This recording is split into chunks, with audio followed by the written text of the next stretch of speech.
या अय्युहल्लज़ीना आमनु इत्तकुल्लाह वल तंजुर नफ्सुम मा क़द्दमत लिगद। ए ईमान वालो, ए कलमा पढ़ने वालो, या अय्युहल्लज़ीना आमनु, ये अल्लाह पाक कलमा पढ़ने वाले को पुकार रहे हैं। ए कलमा पढ़ने वालो, इत्तकुल्लाह, अल्लाह से डरो। अल्लाह से डरने से क्या मुराद है?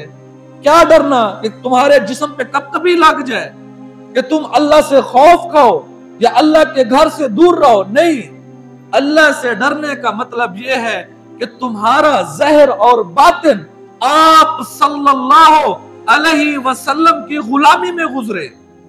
आपका ज़हर ऐसे गुजरे जो अल्लाह उसके रसूल को पसंद हो, कि तुम खलवत में हो तो तुम्हें अल्लाह याद हो, तुम जलवत में हो तुम्हें अल्लाह याद हो। इत्तकुल्लाह, अल्लाह से डरने का यह मतलब है। अल्लाह तो 70 माओं से ज्यादा मोहब्बत करने वाली जात है, लेकिन इस्लाम का दस्तूर है, उस दस्तूर के मातहत होकर चलोगे तो अल्लाह की मोहब्बत 70 माओं से भी ज्यादा पाओगे। अगर तुम अल्लाह के दस्तूर को पामाल करोगे, अल्लाह के दस्तूर को रोंदोगे, अल्लाह के बताए हुए अहकाम पे अमल नहीं करोगे, 5 वक्त नमाज नहीं पढ़ोगे, लोगों के साथ अच्छे रवैये नहीं रखोगे, लोगों के हकूक का ख्याल नहीं रखोगे, तो तुम अल्लाह के दस्तूर के खिलाफ जिंदगी बसर कर रहे हो। जिस तरह हर मुल्क का एक दस्तूर होता है, अगर दस्तूर के मातहत होकर चलो तो उस मुल्क के हुक्मरान, उस मुल्क के इदारे तुम्हारी हिफाजत करेंगे, तुम्हें इज्जत देंगे। अगर तुम उस दस्तूर की पामाली करोगे तो तुम्हें उस मुल्क के इदारे सजा देंगे।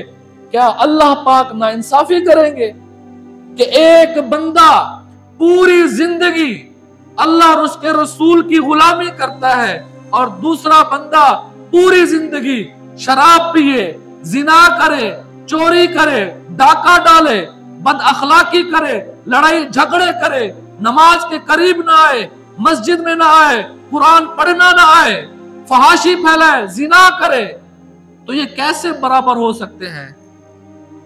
ये कैसे मुमकिन है?